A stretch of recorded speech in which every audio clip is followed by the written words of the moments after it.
வணக்கம் மக்களே. Last video நம்ம பஞ்சாப் கிங்ஸோட பிளேயிங் லெவன் என்ன அப்படிங்கிறத பார்த்தோம். ஸோ இந்த வீடியோவில் நம்ம ராஜஸ்தான் ராயல்ஸோட பிளேயிங் லெவன் என்ன அப்படிங்கிறத பார்க்க போகிறோம். ஸோ இனாகுரல் சாம்பியன்ஸான ராஜஸ்தான் ராயல்ஸ் எல்லாருக்கும் ஐபிஎல் ஆப்ஷனுக்கு முன்னாடியே ஷாக்கை கொடுத்துட்டாங்க. அது என்னன்னு பார்த்தீங்கன்னா, அவங்களோட ஸ்கிப்பரான சஞ்சு சாம்சனை சென்னைக்கு அனுப்பிட்டு அங்கேருந்து Jadeja and Sam Curran trade பண்ணி எடுத்துட்டாங்க.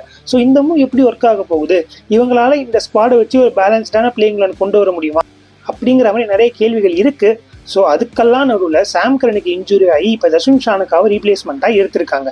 ஸோ இந்த மாதிரி இருக்கிற சுச்சுவேஷனில் அவங்களோட பிளேயிங் லெவன் என்னவா இருக்கும் அப்படிங்கிறத பார்த்தோம்னா, வைபவ் சூரியவன்சி யசஸ்வி ஜெய்ஸ்வால் தான் ஓப்பனிங் பண்ண போகிறாங்க.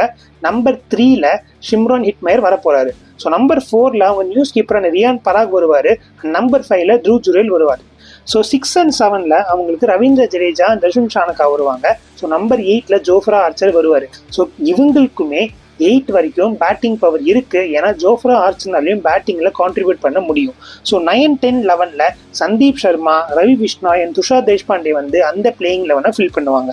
ஸோ இம்பாக்ட் பிளேயர்ஸ் லிஸ்ட்டில் அவங்களுக்கு சுபம் தூபே வருவார், இல்லை டோனோவன் ஃபெரேரா வருவார். ஸோ டோனோவன் ஃபெரேரா எப்படி வருவார்னு பார்த்தீங்கன்னா, ஸோ அவங்களோட பிளேயிங் லெவனில் வெறும் 3 ஃபாரினர்ஸ் தான் இருக்காங்க. ஸோ இவர் வந்து அந்த 4th ஃபாரினர் பொசிஷன்ஸை ஃபில் பண்ணலாம். பட் மேபி சிச்சுவேஷனுக்கு ஏற்ற மாதிரியும் அவங்களோட மேனேஜ்மெண்ட் டிசிஷன்ஸ் ஏற்ற மாதிரியும் தான் அந்த பிளேயிங் லெவனும் அந்த இம்பாக்ட் பிளேயர்ஸும் அந்த மேட்ச்சில் வருவாங்க. ஸோ இவங்களால ஒரு பேலன்ஸ்டான பர்ஃபார்மன்ஸை மேட்ச்சில் கொடுக்க முடியுமா, இந்த டோர்னமெண்ட்டில் அவங்க எந்த இடத்துல முடிப்பாங்க, இவங்களால மறுபடியும் டைட்டில் சீன்ஸ்க்கு போக முடியுமா அப்படிங்கிற உங்களோட கருத்துக்கள் எல்லாத்தையுமே கமெண்ட்டில் போடுங்க. நம்ம நெக்ஸ்ட் வீடியோவில் Sunrisers Hyderabad and Royal Challengers பெங்களூரோட பிளேயிங் லெவன் என்ன அப்படிங்கிறத பார்க்கலாம். அது வரைக்கும் stay tuned, take care and by.